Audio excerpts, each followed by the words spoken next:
Rolex watch ഗിഫ്റ്റായിട്ട് വാങ്ങിയതിന്റെ പേരിൽ ഒരു പ്രസിഡന്റിനെ ചവിട്ടി പുറത്താക്കിയ കാര്യം നിങ്ങൾ അറിഞ്ഞായിരുന്നോ? സംഭവം നടക്കുന്നത് പെറു എന്ന രാജ്യത്താണ്.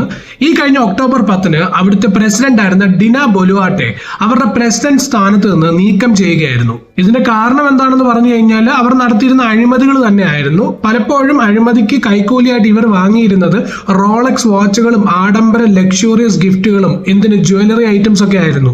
മറ്റൊരു തമാശ എന്താണെന്ന് പറഞ്ഞാല് ഈ ഡീന പ്രസിഡന്റ് ആയിരുന്ന സമയത്ത് തന്നെ ഒരിക്കല് ആരോടും പറയാതെ ഒരു 2 ആഴ്ച മിസ്സിംഗ് ആയിപ്പോയി. പുള്ളിക്കാരി ആരെ ഇൻഫോം പോലും ചെയ്തില്ല. അപ്പോൾ നിങ്ങൾക്ക് തോന്നും ഒരു രാജ്യത്തിന്റെ പ്രസിഡന്റ് ആയതുകൊണ്ട് തന്നെ എന്തെങ്കിലും പ്രധാനപ്പെട്ട കാര്യം ചെയ്യാനാണ് പുള്ളിക്കാരി പോയത് എന്നുള്ളത്. പക്ഷെ അങ്ങനെയല്ല. പുള്ളിക്കാരി പോയത് മൂക്കിന്റെ സൗന്ദര്യം കൂട്ടുന്ന സർജറി ചെയ്യാൻ വേണ്ടിയിട്ടായിരുന്നു. ഇതൊന്നും പോരാഞ്ഞിട്ട് ഡീന പ്രസിഡന്റ് ആയിരുന്ന സമയത്ത് പെറുവിലെ ക്രൈം റേറ്റ് വളരെ കൂടുതലുമായിരുന്നു. അപ്പോൾ ഇതെല്ലാം കണക്കിലെടുത്ത് അവിടുത്തെ ഗവൺമെന്റ് ഒരു തീരുമാനം എടുത്തു. ഡീനയെ ഇനി പ്രസിഡന്റ് ആക്കി വെക്കണമോ വേണ്ടയോ എന്നുള്ള കാര്യത്തിൽ ഒരു വോട്ട് എടുക്കാമെന്നുള്ളത്. ആശ്ചര്യമെന്ന് പറയട്ടെ, ഡീനയെ സപ്പോർട്ട് ചെയ്തുകൊണ്ടുള്ള ഒരൊറ്റ വോട്ട് പോലും വന്നിട്ടില്ല. അതായത് എല്ലാവരും ഡീനയ്ക്ക് എതിരായിരുന്നു. അങ്ങനെ പുള്ളിക്കാരിയെ പ്രസിഡന്റ് സ്ഥാനത്ത് നിന്ന് നീക്കം ചെയ്യുകയായിരുന്നു. പിന്നെ പൊതുവെ പെറുവിലെ പ്രസിഡന്റ് ആയിരിക്കുക എന്ന് പറയുന്നത് അത്ര എളുപ്പമല്ല. കഴിഞ്ഞ 10 വർഷത്തിനിടയ്ക്ക് 7 പ്രസിഡന്റുമാരാണ് പെറുവിൽ വന്നു പോയത്.